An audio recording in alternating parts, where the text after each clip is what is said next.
Let me paint you a picture of a perfect Friday evening in 2003.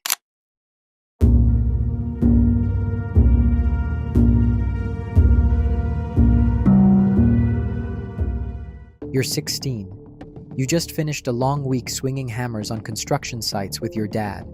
Your paycheck, $500 cash, is burning a hole in your pocket. You've got a new girlfriend who's been texting you all day, saying she wants to meet up by the river. Something romantic, maybe more. Life feels good. You're smiling. You even told your mom the night before. She's really nice. I think you'll like her. His name was Jason Sweeney. Brown hair, freckles, easygoing kid from Fishtown, Philadelphia. Dropped out of high school but had big dreams. Wanted to become a Navy SEAL one day. Strong from manual labor. Loyal friend. The kind of guy you'd want in your corner. But that Friday, May 30th, 2003, Jason walks straight into hell. Here's where it starts to twist.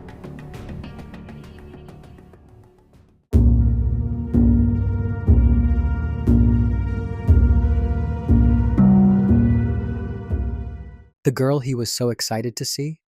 15-year-old Justina Morley. Pale, slender, pretty in that dangerous way.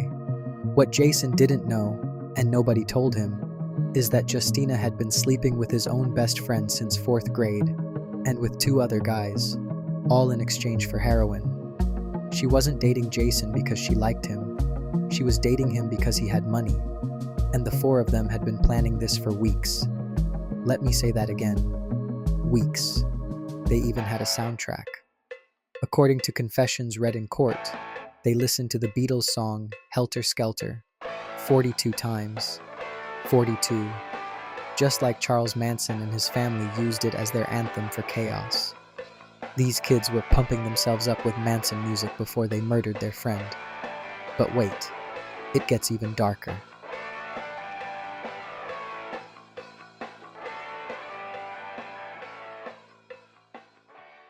Justina texts Jason, "Come meet me at the trails." The trails, a secluded wooded path right by the Delaware River.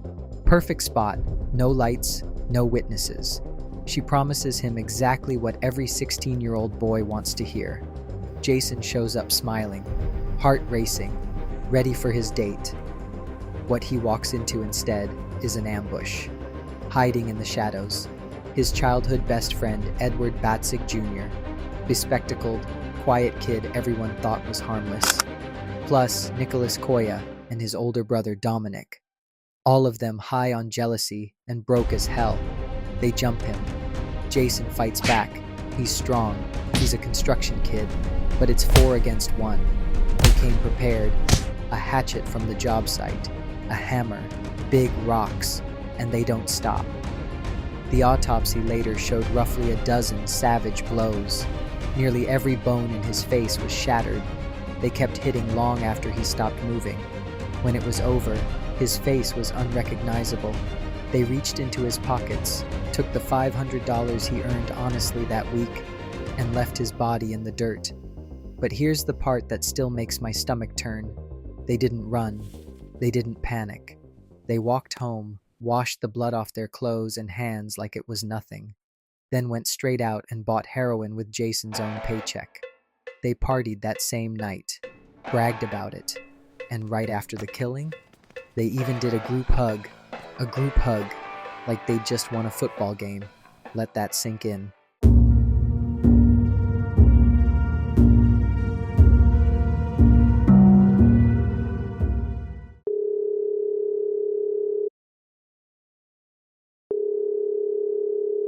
The next morning, Jason's family reports him missing.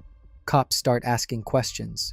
Justina cracks first. She flips immediately, turns state's evidence to save herself, tells everything. The boys get arrested. Evidence is overwhelming. Blood on their clothes, weapons recovered, her testimony. Fast forward to trial in 2005. Edward Batzig, Nicholas Coia, and Dominic Coia are all convicted of first-degree murder. Mandatory life without parole. Prosecutors even considered the death penalty for the older ones.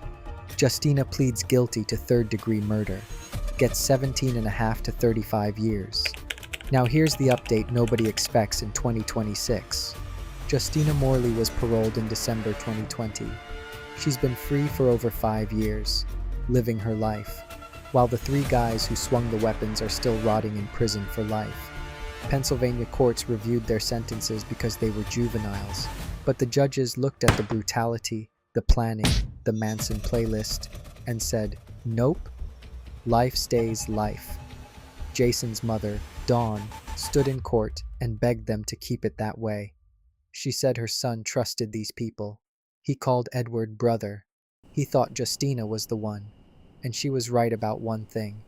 The community never forgot. Years later, people still left pink teddy bears and flowers at the spot by the river. A makeshift memorial for a kid who just wanted to buy his girlfriend something nice with his first real paycheck. So let me ask you something. How well do you really know the person texting you, "Come meet me by the river"? Because Jason Sweeney thought he knew. He thought it was love. It was a $500 death sentence. And 4 teenagers proved that sometimes the people closest to you are the ones holding the hammer. I'm Freddie. This is Mad Polly. Real stories, no filters. See you in the next one.